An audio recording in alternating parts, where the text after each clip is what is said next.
Hello everyone, welcome to my new YouTube channel business factory. यहाँ पे हाँ बिल्कुल सीखेंगे हम कि धंधा कैसे बनाते हैं। मेरी एक्सपीरियंस के बारे में पूछा जाए तो बिल्कुल 8 साल का एक्सपीरियंस है मुझे डिफरेंट डिफरेंट बिजनेसेस में फेल होने का। And I hope that those experience will help you out just to build your own businesses. So let's start from the today's topic. आज मैं आपको इस वीडियो में बताने जा रहा हूँ कि अगर आपको अपना रेस्टोरेंट ओपन करना है और या फिर आपके नियर बाय या फिर आपके कोई फ्रेंड या कलीग या फिर फैमिली मेंबर जो रेस्टोरेंट ओपन करना चाहते हैं, बट उन्हें नहीं पता कि वो कहाँ से स्टार्ट करें, या फिर उन्होंने ओपन कर लिया है बट उन्हें समझ में नहीं आ रहा है कि इसे कैसे अप एंड रनिंग करें। तो 11 पॉइंट मैं आपसे डिस्कस करने जा रहा हूँ। ये 11 पॉइंट आपके लिए मे भी बहुत हेल्पफुल होंगे। रेस्टोरेंट ओपन करना किसी के लिए भी अपने आप में एक थोड़ा सा टफ काम है, क्योंकि आप उस फील्ड से नहीं हो, आपको नहीं पता कि उस फील्ड में, उस मार्केट में कैसे कैसे कॉम्पिटिटर है अभी आपके पास, है ना। आपको ये नहीं पता कि आपको सोर्सिंग कहाँ से करनी है, मटेरियल कहाँ से लाने हैं, कैपिटल कितना इन्वेस्ट होगा, है ना। फिर आपको ये नहीं पता कि आपका सेल्स कब से मीट होना स्टार्ट होगा, कि आपके एक्सपेंसेस मीट होने लगे। तो ये बहुत सारी चीजें हैं इसमें। अभी जो मैं 11 पॉइंट आपसे डिस्कस करने वाला हूँ, वो 11 पॉइंट आपके लिए इतना हेल्पफुल होगा कि आप एक कोई काम जो आपको स्टार्ट करना है वो स्टार्ट कर सकते हो, उसमें कोई प्रॉब्लम नहीं आएगा। तो checklist for opening a restaurant. So the first and the most important part is like type of restaurant. आपको ये आइडेंटिफाई करना होगा फर्स्ट ऑफ ऑल कि आप किस तरह का रेस्टोरेंट ओपन करना चाहते हैं।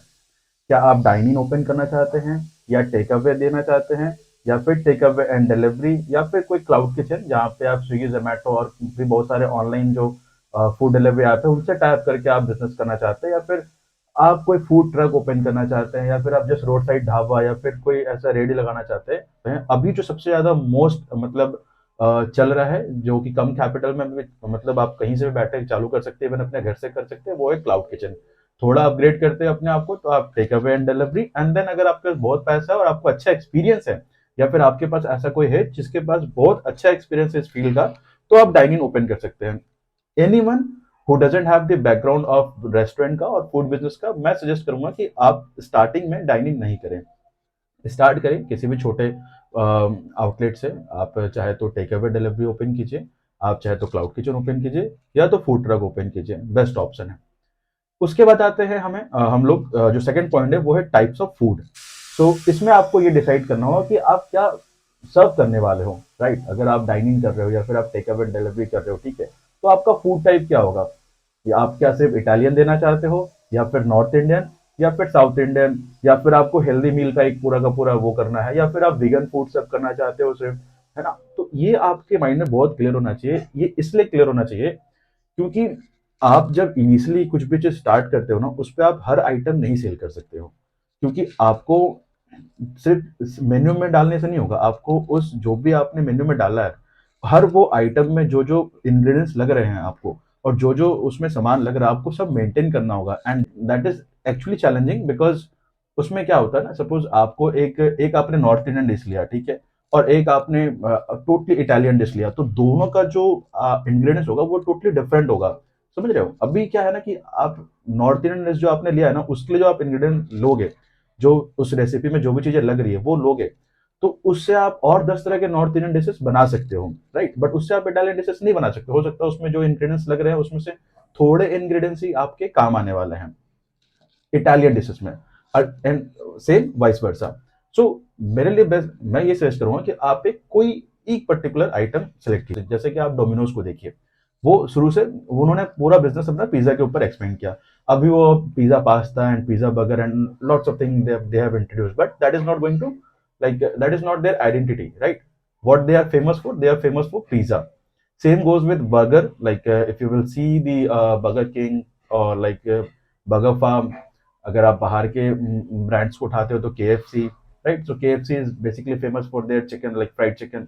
सो एक स्पेशलिटी आपकी होनी चाहिए, वो आपको मार्केट में स्टैंड आउट करने में हेल्प करती है। तो अगर सपोज मान लीजिए आप नॉर्थ इंडियन में आना चाहते हैं, तो नॉर्थ इंडियन में बहुत वैराइटीज है। लाइक आप पनीर के कम से कम 15-20 आइटम सेल कर सकते हो, राइट। सिर्फ पनीर पनीर के, उसमें सेम ग्रेवीज होती है।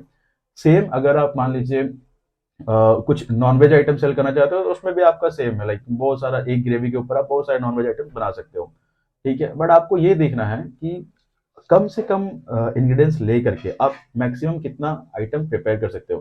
आपने एक रेस्टोरेंट खोला, वहाँ पे आपके पास 15-20 आइटम ही है, एंड उसके लिए आपको बस 10-12 इंग्रेडिएंट्स और जो सामान है वो मेंटेन करना होता है, तो इट इज़ गुड बिकॉज़ आपको अल्टीमेटली आपके ऊपर ज़्यादा लोड नहीं है। जब आपके पास लोड कम रहेगा तो आपको बिज़नेस करने में ईज़ी होगा। नेक्स्ट पॉइंट, जो थर्ड पॉइंट है, वो है आपका, जब आपको ये पता चल जाएगा कि आपको किस तरह का रेस्टोरेंट ओपन करना है, उसमें आपका कज़ीन क्या होगा, उसके बाद क्या किस टाइप का मतलब आप फूड सेल करेंगे, तो थर्ड जो पार्ट आता है वो है आप एक बेसिक सा मेन्यू प्रिपेयर कर लीजिए। सपोज आपने सेलेक्ट किया कि मुझे बर्गर बेचना है, ठीक है। अभी आपका आपको आइडिया है, आप जाते हो, आपने बर्गर खाया, आप मार्केट में रेडियो में, फूड ट्रक के पास, या फिर केएफसी, मैकडोनल्ड, सब जगह जाके आपने बर्गर खाया, तो आपको एक माइंड में आइडिया लगा लीजिए कि आपका जो बर्गर होगा उसमें आप किस किस तरह के बर्गर सेल करेंगे। ज्यादा नहीं, आप एक बेसिक सा मेन्यू प्रिपेयर कीजिए जिसमें आप 10 से 15 आइटम ऐड करें, ठीक है। लाइक जैसा भी है, चिकन बर्गर, वेज बर्गर, या फिर चीज बर्गर, जैसा भी है उस तरह से आप चीजों को ऐड कीजिए, ठीक है। जब आपका बेसिक मेन्यू प्रिपेयर होगा, देखिए मैं जो ये स्टेप्स बता रहा हूँ ये एकदम सीक्वेंस में बता रहा हूँ, और इसी सीक्वेंस में आपको फॉलो करना है। अगर आप इसी सीक्वेंस में फॉलो करेंगे, ये आपको वीडियो के एंड में पता चलेगा कि मैं ऐसा क्यों कह रहा हूँ। अगर आप इसी सीक्वेंस में इसको फॉलो करेंगे तो that will really gonna help you just to start, right. Because जब हम बिजनेस कुछ सोचते हैं ना, तो हमें लाइक देखिए, आप अभी सोच रहे हैं, आपके पास एक आइडिया है, आइडिया को एग्जीक्यूट करने का एक मतलब एक पूरा प्लान होता है, राइट। एंड प्लान बनाने के लिए आपको कोई सबसे अच्छी बात क्या है प्लानिंग की, कि प्लानिंग के लिए आपको कोई पैसा नहीं देना होता है, या फिर आपको कोई पैसा खर्च नहीं करने होते हैं। जो स्टेप्स मैं बता रहा हूँ, ये सारे स्टेप्स रिसर्च के ऊपर बेस्ड है। आप गूगल करके, आप थोड़ा टाइम इन्वेस्ट करके ये कर सकते हो, एंड बिलीव मी गाइस, जब आप ये कंप्लीट करेंगे पूरा का पूरा स्टेप्स, जब आप इसको पूरा अपने उतार लेंगे ना, आपको पता होगा अच्छा ये चीज ऐसे ऐसे, आपको एक अलग कॉन्फिडेंस मिलेगा बिजनेस स्टार्ट करने का। And I am damn sure, may be, मेरे को नहीं पता वो सक्सेस है, मिलेगा नहीं मिलेगा, कैसे चला रहा हो, बट जब आप स्टार्ट करोगे ना, तो आपको ये रिग्रेट नहीं होगा कि यार स्टार्ट करने से पहले मैंने अपना 100% एफर्ट नहीं डाला। क्योंकि ये मिस्टेक्स हम सब करते हैं, हम स्टार्टिंग में हमें खोलना है करके, हमें रेस्टोरेंट खोलना है, हम लोग 10-15 फ्रेंड से डिस्कस करते हैं, पैसे उठाते हैं और लगा देते हैं, हमें नहीं पता होता है। मैंने बहुत ऐसे रेस्टोरेंट देखे हैं जहाँ पे उन्होंने शॉप शॉप ले लिया है, रेंट दे रहे हैं, बट उनका स्टाफिंग नहीं हुआ है, या फिर उनका मेन्यू प्रिपेयर नहीं हुआ है, तो वो ओपनिंग नहीं कर पा रहे हैं। अभी वो रेंट 1-2 महीना 3 महीना फोकट ही दिया जा रहा है। तो इन सब चीज़ों को पहले से आप प्रिपेयर करके रखेंगे, आपको आइडिया होगा कि हाँ भाई, मेरे को कहाँ कहाँ से क्या क्या चीज़ें मिलनी मिलनी है, क्या क्या चीज़ें लानी है। Let's get back to the point. So हाँ, बेसिक मेन्यू प्रिपरेशन, आप जब बेसिक मेन्यू प्रिपरेशन कर लेंगे, आपको पता होगा कि हाँ मुझे ये आइटम बेचना है, तो आपको एक आइडिया लग जाएगा कि हाँ ये मेरा आइटम्स है, अभी इसका प्राइसिंग मार्केट में है, तो मैं क्या प्राइसिंग रख सकता हूँ। तो जो भी प्राइसिंग आप रखेंगे, उस प्राइसिंग के बेस पे आपका एक रेवेन्यू कितना हो सकता है मंथली, वो भी आप एक मतलब बिल्ड कर सकते हैं अपने माइंड में। ये कोई एक्चुअल रेवेन्यू नहीं होगा, बट आप एक अजम्पशन लगा सकते हैं, ठीक है। ये चीजें आपको आगे चल के हेल्प होगी। अभी बेसिक मेन्यू मैंने क्यों प्रिपेयर करने बोला, इससे आपको ये पता चलेगा कि जो आइटम आप सेल करना चाहते हैं, जिस तरह की फूड कैटेगरीज में आप डील करना चाहते हैं, उस फूड कैटेगरीज में आपको किस किस तरह के इंग्रेडिएंट्स की जरूरत है, ठीक है, या फिर किस किस तरह के मटेरियल की जरूरत है। तो थर्ड पॉइंट है सोर्स ऑफ मटेरियल।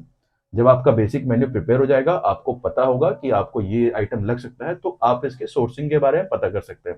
सोर्सिंग का बेस्ट तरीका मैं बताता हूँ, कॉन्टैक्ट्स। अपने कॉन्टैक्ट्स बिल्ड कीजिए अपने घर के आसपास, जिस भी सिटीज में है आप अपने घर के आसपास, सपोज आपको बर्गर, अभी बर्गर के लिए बन चाहिए, तो अगर आप जयपुर से बिलोंग करते हैं तो वहां पे कान्हा का बन बहुत फेमस है, आप कान्हा से ले सकते हैं बन, ठीक है। अगर आप दिल्ली में करते हैं तो मे बी हल्दीराम, या फिर आप और भी लोकल मैन्युफैक्चरर्स को पकड़ सकते हैं जहां से आपको बन मिलेगा। सेम गोज विथ, अगर आपको चीज चाहिए, अगर आपको टमाटो सॉस चाहिए, है ना, अगर आपको लाइक वेजिटेबल्स, तो इन सब का जो है सोर्सिंग आप पता कर सकते हैं अपने आसपास के लोकेलिटीज में, जो आपके नॉर्मल डीलर होते हैं, day to day dealer, distributor, उनसे पता कर सकते हैं। इनिशियली आप बहुत लार्ज क्वांटिटी में माल नहीं उठाएंगे, बट अगेन आपके जो कॉन्टेक्ट है ये आपको हेल्प करेंगे। ये जो डीलर है, ये जो डिस्ट्रीब्यूटर है, ये आपको हेल्प करेंगे। अगर वो अपने एंड से माल नहीं दे पा रहे आपको, तो वो आपको कोई रिटेलर बता सकते हैं जहां पे वो माल डिलीवर करते हैं, और वहां से आप परचेस कर सकते हैं थोड़ा बहुत डिस्काउंट में, क्योंकि purchasing plays a very important role when it comes to food business. यहाँ पे आप माल बेच के, खाना बना के, उसमें बेच के बाद में पैसा कमाते हैं, पहले आप पैसा कमाते हैं परचेजिंग में। अगर आपने परचेजिंग में पैसा सेव करना सीख लिया, तो आप रेस्टोरेंट बिजनेस में लंबे चल सकते हो, ये हमेशा याद रखिएगा। तो सोर्स ऑफ मटेरियल, अभी जब आपको पता चल जाए कि हाँ मेरे को ये मटेरियल चाहिए, मेरे को इस जगह से मिलेगा, ठीक है, और इतना इतना कॉस्ट होगा, तो अगेन फिर आपको एक पर्टिकुलर आइटम जो आप सेल कर रहे हो उसका कॉस्ट का भी हल्का फुल्का आइडिया हो जाएगा, ठीक है। तो source of material again it's a very important part, इसे भी ध्यान में रखिएगा। अभी आते हैं पांचवें पॉइंट पे, जो कि है सोर्स ऑफ स्टाफिंग। अभी आपको पता है कि मुझे बर्गर बेचना है, मुझे टेक अवे एंड डिलीवरी करना है, उसमें मुझे अपना बर्गर लाइक टेक अवे या फिर डिलीवरी होगा, और इस तरह के आइटम होंगे, 15-20 आइटम बेचना है। अब आपके लिए स्टाफिंग बहुत ईजी होगा, आपको पता होगा कि कितने स्टाफ की आपको रिक्वायरमेंट है। देखिए, दो तरह से आप स्टाफ सोर्स कर सकते हैं, ठीक है। एक होता है कि आप इंडिपेंडेंट तरीके से OLX में या फिर किसी अदर वेबसाइट पे, जैसे अपना जॉब्स हो गया या किसी अदर वेबसाइट जहां से आप स्टाफ हायर कर सकते हैं, वहां पे जाके आपकी जो जॉब रिक्वायरमेंट है उसको आप पोस्ट कीजिए, ठीक है। फिर वहां से आपके पास जो स्टाफ है उनको भी आइडिया होता है कि कहाँ कहाँ से उनको हायर किया जा सकता है, ठीक है। तो वो अपना जॉब में अवेलेबल होते हैं, वो आपके OLX में भी वो लोग खोजते रहते हैं जॉब वगैरह। वहां से अपना आप शेफ हो सकता है या फिर हेल्पर हो सकता है, जैसा भी आपको किचन स्टाफ चाहिए आप वहां से उन्हें हायर कर सकते हैं। दूसरा एक तरीका है कि आप किसी कंसल्टेंसी को पकड़ के या फिर किसी मीडिएटर को पकड़ के आप स्टाफ ले सकते हैं आपके लोकल एरिया में जहां भी आप रहते हो। तो उनसे स्टाफ लेने का ये बेनिफिट है कि आपको कभी भी आपका बिजनेस इंपैक्ट नहीं होगा। सपोज अगर कोई छुट्टी में चला भी जाता है या फिर वो नहीं आता है, छोड़ के चला जाता है, तो आपके पास एक स्पोक पर्सन है जहां पे आप बोल सकते हो, जहां पे आप चीजें प्लान कर सकते हो, वो आपको इंस्टेंट आपको स्टाफ प्रोवाइड कराएगा। डिपेंड करता है कि आपका मिडिल मैन भी कैसा है, या फिर जो कंसल्टेंसी से आप ले रहे हो स्टाफिंग वो कैसी, या फिर क्या एग्रीमेंट हुआ आपका उनके साथ। सोर्स ऑफ स्टाफिंग के ऊपर मैं अलग से एक वीडियो बना सकता हूँ कि किस तरह से आप स्टाफ जो है सोर्स कर सकते हो। सोर्स ऑफ स्टाफिंग के बाद जो हमारा सातवां पॉइंट है वो है licensing, licensing and legal documents. So yes, अगर आप फूड बिजनेस में आना चाहते हैं तो लाइसेंसिंग इंपॉर्टेंट है, ठीक है। जनरली अगर आप एक बेसिक सा कोई कहीं पे ढाबा भी खोलते हैं तो आपके पास FSSAI लाइसेंस होना चाहिए, दैट इज नीडेड। इसके अलावा अगर आप क्लाउड किचन में हैं तो FSSAI लाइसेंस, फायर लाइसेंस, और अगर आप डाइनिंग में हैं तो वहाँ पे और भी डिफरेंट डिफरेंट तरह के लाइसेंस होते हैं, वाटर से रिलेटेड, वेस्टेज से रिलेटेड, आपकी सेफ्टी से रिलेटेड, और फूड से रिलेटेड तो होते ही होते हैं। तो अगर आप क्लाउड किचन में हो, टेक अवे डिलीवरी हो, किसी भी तरह के टाइप्स ऑफ रेस्टोरेंट में हो, आपको लाइसेंसिंग बहुत इंपॉर्टेंट है। इसके साथ साथ लीगल डॉक्यूमेंट आपको कैरी करना हो, मतलब एक बना के रखिए अपने पास, जैसे GST है, GST रख लीजिए अलग से, एक सेपरेट सा अपना करंट अकाउंट ओपन कर लीजिए जहाँ पे सारे बिजनेस रिलेटेड ट्रांजेक्शन हो। बेस्ट सजेस्ट करूंगा, करंट अकाउंट खुलवाने में कोई ज़्यादा पैसा नहीं लगता है, कोई ऐसा मेंटेनेंस ये नहीं है। बेस्ट है कि आप उसको एक GST ले करके और उसके साथ मैप करके वो आपका पूरा एक फर्म हो जाएगा, ठीक है, रजिस्टर्ड फर्म। आगे चल के आपको हेल्प मिलेगी 6 महीने 7 महीने बाद या साल भर के बाद, जब आपको लोन की जरूरत पड़ेगी, अगर बिजनेस ग्रो करना होगा तो बैंक इजिली आपको लोन प्रोवाइड करेगा, ठीक है। तो इस लाइसेंसिंग हो गया। अभी हमारा जो नेक्स्ट पॉइंट है, आठवां पॉइंट, वो है सर्चिंग फॉर स्पेस। जब आपको सब कुछ आइडिया लग जाएगा, ठीक है, करना है ना, किस तरह की फूड आपको वहां पे रखनी है सेल करने के लिए, आपकी सोर्सिंग कैसे होगी मटेरियल्स की, स्टाफ कहाँ से लाएंगे, है ना, आप लाइसेंस और आपको लीगल जो भी फॉर्मेलिटीज है वो आपको कंप्लीट हो, मतलब पता है कैसे करना है क्या करना है, तो आता है आप स्पेस को सर्च करना। देखिए, हर पर्टिकुलर सिटीज में लोकेशन वाइज जो जगह का रेंट होता है वो डिफर करता है, ठीक है। ऑब्वियस सी बात है, स्टार्टिंग में हम लोग सब रेंट आउट करके ही चीजें स्टार्ट करते हैं, और बिजनेस के लिए मैं हमेशा सजेस्ट करता हूँ कि रेंट कीजिए। परचेस करने के लिए फिर आपको बहुत ज़्यादा कैपिटल उसमें लगाना पड़ेगा। वो अलग बात है कि आपकी एक प्रॉपर्टी बिल्ड हो जाती है, बट अल्टीमेटली आपको धंधा चालू करना है 5 लाख 10 लाख में, तो परचेसिंग का कोई सेंस नहीं बनता। बड़ी बड़ी कंपनीज है, बड़े बड़े फ्रेंचाइजीज है जो बिजनेस रेंट आउट करके ही करती है। कुछ ऐसे ब्रांड्स भी है जो नहीं करते हैं, जिनका बिजनेस मॉडल डिफरेंट है, जैसे मैकडोनल्ड्स हो गया, और भी एक दो कंपनीज है। तो स्पेस खोजिए, है ना। अगर आपको क्लाउड किचन ओपन करना तो आप किसी भी जगह पे जाके जहाँ पे लोकेशन अच्छा हो, बट मतलब क्राउडेड लोकेशन हो, आसपास लोग रहते हो, अपार्टमेंट्स हो, फ्लैट्स हैं, है ना, कॉलोनी कॉलोनी एरिया हो, ठीक है। वहां पे अगर आप और स्टूडेंट हो या फिर बाहर से आके जो जॉब करने लोग हैं वो रहते हो, वहां पे उस एरिया में कोई भी ऐसा जगह जहाँ पे रेंट कम हो, है ना, वहां पे लाइक किसी फ्लैट के नीचे या फिर किसी अपार्टमेंट के नीचे बेसमेंट में कोई शॉप हो, तो वहां पे अपना एक क्लाउड किचन आप खोल सकते हैं। टेक अवे डिलीवरी के लिए आपको थोड़ा फ्रंट पे फूड पे होना पड़ेगा जहाँ पे फुटफॉल अच्छा हो। डाइनिंग के लिए डेफिनेटली लोकेशन बहुत मैटर करता है डाइनिंग के लिए। स्पेस खोजिए, स्पेस खोजने के बाद आपको पता चलेगा कि उस जगह का पर्टिकुलर रेंट क्या है, और कितना, मतलब उसके क्या क्या मेंटेनेंस होगी, कितना उसमें पैसा लगेगा, ठीक है। जिस जगह पे आप वो मतलब जो लोकेशन आप डिसाइड करोगे वो इसमें आप ये भी चीज़ देखना कि जहाँ आपका सोर्सिंग हो रहा है, जहाँ से आपके मटेरियल्स आ रहे हैं, जहाँ से आपका लाइक स्टाफिंग आप अगर आप ले रहे हो तो स्टाफ क्या आपका अप एंड डाउन करेगा, फिर आप स्टाफ को रहने के लिए अलग से जगह दे रहे हो, तो वो उन सब चीज़ों के पास में हो ताकि आपका कम्युनिकेशन बहुत ईजी हो, ठीक है। उस पर्टिकुलर एरिया से आप कितने रेडियस तक डिलीवर कर सकते हैं मैक्स टू मैक्स कस्टमर को, ये भी आप देखिएगा। तो लोकेशन कंसिडर करने के टाइम पे इन सब चीज़ों को ध्यान रखना है। ठीक है, नेक्स्ट पॉइंट पे आते हैं, वो है हमारा ब्रेक इवन पॉइंट। हाँ, ब्रेक इवन बहुत ही इंपॉर्टेंट पार्ट होता है हमारे बिजनेस का। किसी बिजनेस को चालू करने से पहले, चाहे वो मैन्युफैक्चरिंग हो, चाहे वो आप कोई रिटेल बिजनेस कर रहे हो, या फिर आप किसी भी तरह का लाइक ऑनलाइन में कुछ क्लाउड बेस्ड प्रोडक्ट सेल कर रहे हो, कुछ भी हो, बट आपको ब्रेक इवन पॉइंट पता होना चाहिए। ब्रेक इवन पॉइंट अल्टीमेटली कुछ नहीं है, एक ऐसा समय आपके बिजनेस में जब आपका नो प्रॉफिट नो लॉस हो, ठीक है। जो आपका सेल हो रहा है उससे आपकी पूरी कॉस्ट निकल जा रही है, ठीक है। तो वो सेलिंग नंबर जहां पे आप नो प्रॉफिट नो लॉस में खड़े होते हो, ये इंपॉर्टेंट है जानना, इसलिए क्योंकि जब तक आप अपने ब्रेक इवन पॉइंट को नहीं समझेंगे और उस ब्रेक इवन पॉइंट को कब तक अचीव करना है ये आपको पता नहीं होगा, तो आपको नहीं पता होगा कि आपका कितना कैपिटल लगने वाला है बिजनेस में, है ना। वर्किंग कैपिटल बोल लीजिए या फिर एक इन्वेस्टमेंट बोल लीजिए, क्योंकि हम जब बिजनेस स्टार्ट करते हैं तो एक होता है सेटअप कॉस्ट, ठीक है, कि हमने सेटअप कर लिया रेस्टोरेंट और सब कुछ सेटअप हो गया, अभी उसको चलाने के लिए जब तक कि हम प्रॉफिट में नहीं है तब तक चलाने के लिए कितना पैसा लगेगा, ये हम लोगों में से बहुत ऐसे लोग हैं जिनको पता नहीं होता है। मैक्सिमम बिजनेस इसी वजह से फेल होती है क्योंकि उनका बजट ही होता है 7 लाख 8 लाख रुपए का, अभी उन्होंने 5 लाख रुपए पूरा लगा के रेस्टोरेंट ओपन कर लिया, बचा हुआ 2-3 लाख रुपए उन्होंने लगा के उसमें मार्केटिंग ब्रांडिंग कर ली, बाकी थोड़े पैसे लेके बैठते सोचते 1 1.5 2 महीने में तो प्रॉफिट आ जाएगा, but this is not how it works. So break even point जरूरी है।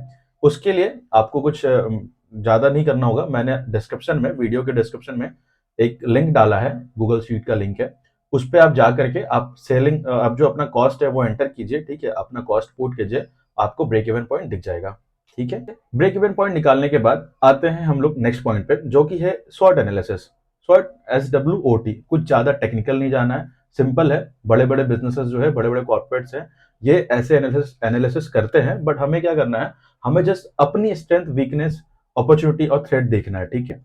हम बिजनेस स्टार्ट कर रहे हैं, हम रेस्टोरेंट डालने वाले हैं, हमें देखना है। अगर स्ट्रेंथ की बात करें, अगर आप अच्छे लोकेशन पे हो, आपका कॉन्टैक्ट अच्छा है, आपके लोगों से बहुत अच्छी बॉन्डिंग है, आपके लोगों से मतलब अच्छा बन जाता है, कस्टमर आप बना सकते हो इसलिए, है ना। तो आपका एक तरह से स्ट्रेंथ हो गया। वीकनेस क्या हो गया, सपोज आपके पास फंड्स की कमी है, ठीक है, तो आपको ये डर रहेगा कि यार चालू कर दूंगा, अगर 2 महीने में 3 महीने में प्रॉफिट नहीं आएगा तो फिर नुकसान हो जाएगा, बंद करना पड़ेगा, फिर काइंड ऑफ वीकनेस हो गया। अपॉर्चुनिटी, अगर आपको बहुत अच्छा जगह मिल गया, आप रास्ते में आप बहुत दिन से सोच रहे हैं कि मुझे बिजनेस करना है, अभी रेस्टोरेंट चालू करना है, कुछ समझ में नहीं आ रहा, बट अचानक से आपको एक अच्छा लोकेशन दिखा जहां आपको लगा कि यार यहाँ पे मैं चालू कर सकता हूँ, तो वो एक तरह से आपके लिए अच्छी अपॉर्चुनिटी है कि आपको एक अच्छा जगह मिल गया, क्योंकि जनरली रेस्टोरेंट के लाइन में खोलना हर किसी को रहता है, पैसे इन्वेस्ट करना, ये चीजें चालू करना, ब्रांडिंग सबको अच्छा लगता है, बट लोकेशन बहुत एक क्रूशियल रोल प्ले करता है। चाहे क्लाउड किचन हो, चाहे टेक अवे डिलीवरी हो, चाहे डाइनिंग हो, जनरली लोग कहते हैं क्लाउड किचन में लोकेशन मैटर नहीं करता, बट लोकेशन आप कह सकते हैं इस सेंस में मैटर नहीं करता कि रोड साइड में होना चाहिए या फिर एकदम बहुत ही ज्यादा मतलब क्या बोलते हैं मार्केट वाले इलाके में होना चाहिए, बट हाँ, आप जंगल में जाके क्लाउड किचन नहीं खोल सकते हो। ऐसा नहीं होना चाहिए कि आप ऐसी जगह में क्लाउड किचन खोलो जहाँ पे आसपास क्राउड नहीं है या फिर आसपास लोग नहीं रहते हो, है ना। जो भी अपार्टमेंट्स है, जो भी कॉलोनीज है, जो भी कह सकते हैं सोसाइटीज है, वो 3 किलोमीटर 4 किलोमीटर के बाद शुरू होती है, अल्टीमेटली आप वहाँ पे कॉस्ट जो है वो नहीं मैनेज कर पाएंगे। तो इसलिए लोकेशन बिल्कुल मैटर करता है, तो यही है। और थ्रेट में आप देख सकते हो कि जैसे कोविड हो गया, वो एक तरह से थ्रेट हो गया हमारे लिए, राइट। अभी अगर फ्यूचर में कुछ ऐसा कुछ हो जाए या फिर गवर्नमेंट का कुछ ऐसा अनाउंसमेंट हो जाए जहाँ पे आपके बिजनेस को इम्पैक्ट पड़ सकता है, दैट इज कॉल्ड थ्रेट। तो ये एनालिसिस आप कर लीजिएगा, इसका इतना इंपॉर्टेंट रोल कुछ नहीं है, बट हाँ, अगर आप करते हैं तो आपके लिए अच्छा है, माइंडसेट स्ट्रॉन्ग करने के लिए या फिर एक आपका माइंडसेट बिल्ड करने के लिए। अगले पॉइंट हम मूव करते हैं। सारी चीजें करने के बाद, ठीक है, हमने डिसाइड कर लिया कि हमें किस तरह का रेस्टोरेंट ओपन करना है, कैसे फूड बेचनी है, मटेरियल कहाँ से आएगा, कितना कम लमसम कॉस्ट पड़ेगा, स्टाफिंग कहाँ से होगी, स्टाफिंग का कॉस्ट कितना पड़ेगा, अपना लाइसेंसिंग का एंड लीगल जो डॉक्यूमेंट बनाएंगे उसका कॉस्ट कितना लगेगा, हमको हमें जगह मिल गई, जगह के हम लोगों ने जगह का हमने रेंट देख लिया, ब्रेक इवन पॉइंट दिख गया, सब मुझे हो गया। अब मुझे देखना है कि टोटल बजट कितना आ रहा है इस पूरे बिजनेस को सेटअप करने में, ठीक है। तो वहां से आपको एक कैपिटल का लमसम अंदाजा मिल जाएगा, ठीक है। वो कैपिटल देखिए, इनिशियली क्या होता है जब आप बिजनेस रेस्टोरेंट ओपन करते हैं तो मेन उसमें रेंट का डिपॉजिट एंड जो सेटअप कॉस्ट होता है, जो किचन की इक्विपमेंट्स होती है, वो आपको वो मेन जाता है। बाकी सारी चीजें जो है वो मंथली बेसिस पे चलती ही रहती है। बट वन टाइम जो फिक्स कॉस्ट है वो आपका एक तो रेंट का deposit, licensing and legal documents, और आपका जो किचन का आप पूरा सेटअप करते हो वो। उसके लिए मैं एक अलग सा सेपरेट सा वीडियो बनाऊंगा कि जब आपको किचन सेटअप करना है या फिर जब आपको रेस्टोरेंट सेटअप करना है, तो जो वहाँ पे वन टाइम इन्वेस्टमेंट वाली चीजें हैं वो कैसे, कहाँ से, कैसे लेना है, कैसे सोर्स करना है, वो मैं इस वीडियो में इंक्लूड नहीं कर रहा हूँ, क्योंकि वो एक डिफरेंट टॉपिक है और उसके ऊपर मुझे लगता है कि डीप तरीके से बताना पड़ेगा। तो वो मैं डेफिनेटली नेक्स्ट वीडियो या नेक्स्ट नेक्स्ट वीडियो में जरूर लाऊंगा। ठीक है। कैपिटल का जब आइडिया आपको लग जाएगा कि कितना कैपिटल आपको लगेगा, उसके बाद लास्ट पॉइंट आता है रोड मैप। ठीक है, आपको आप पता है कि आपका बिजनेस, आपको आपके आपका बिजनेस बन गया, आपके माइंड में आपका बिजनेस बन गया है, आपका रेस्टोरेंट खुल गया है, आपको सब आइडिया हो गया। ठीक है, अब आपको एक रोड मैप करना है रेडी कि जो ये आपके माइंड में है उसे आप फिजिकली कैसे एग्जिस्ट कराते हैं। ठीक है, या फिर फिजिकली कैसे रखते हैं। तो एक रोड मैप तैयार कीजिए पेपर में। उस रोड मैप में सबसे पहले तो आप ये चेकलिस्ट लिखिए। ठीक है, जो मैंने चेकलिस्ट आपको बताया है, जैसे जैसे आपका जो जो रिसर्च कंप्लीट होता जाएगा उस रिसर्च पे आप टिक मार्क कीजिए। फिर जब आप रोड मैप बनाएंगे तो आप उस रोड मैप में सबसे पहली चीज यही करेंगे कि आपका चेकलिस्ट कंप्लीट हो गया है ना, प्लानिंग डन। अभी एग्जीक्यूशन है, तो कब रेंट लेना, कब रेंट आउट करना है ना, कब कैसे पहले फाइनेंस आएगा, हमेशा याद रखिएगा फाइनेंस पहले आप अपने हाथ में रखिए। ठीक है, कैपिटल आपको लगता है कि 10 लाख रुपए चाहिए, तो कम से कम 7-8 लाख रुपए होना चाहिए स्टार्ट करने से पहले। ठीक है, ऐसा नहीं कि आपने रेंट आउट कर लिया शॉप, अब आपके पास पैसे नहीं है, आप वेट करेंगे पैसा आएगा तब स्टाफिंग करेंगे। इससे मोराल डाउन होता है, प्लस आपका बिजनेस इम्पैक्ट होता है। ठीक है, क्योंकि आपकी स्टाफिंग और आपका सब कुछ अल्टीमेटली रुक जाता है कहीं ना कहीं से। फिर आपका एक जो कॉस्ट है वो जाता है रेंट पे या फिर किसी भी पर्टिकुलर मेंटेनेंस पे। तो ये चीज़ें ध्यान रखिएगा। ये सब होने के बाद आप आराम से अपना ओपनिंग कीजिए रेस्टोरेंट का। ठीक है, आई होप कि जो भी मैंने पॉइंट्स डिस्कस करे हैं इस वीडियो में मैक्सिमम चीज़ें कवर हुई होगी। अगर कुछ रह जाता है तो कमेंट सेक्शन में मुझे क्वेश्चन कीजिए, मैं ज़रूर आंसर करूंगा। अगर आप ऑलरेडी रेस्टोरेंट चला रहे हैं और उसमें कुछ इन्फॉर्मेशन आपको चाहिए या फिर कुछ हेल्प चाहिए या फिर आपको ओपन करना है उसमें कुछ हेल्प चाहिए, ईमेल कीजिए मुझे, अपना क्वेश्चन लिख के मुझे ईमेल कीजिए। जो भी मुझे, मेरे पास जितने भी कॉन्टैक्ट्स है या फिर जैसे भी हो सकेगा मैं ज़रूर आपको हेल्प करूंगा। Last but not the least, vision. Vision जरूरी है किसी भी काम को स्टार्ट करने के लिए।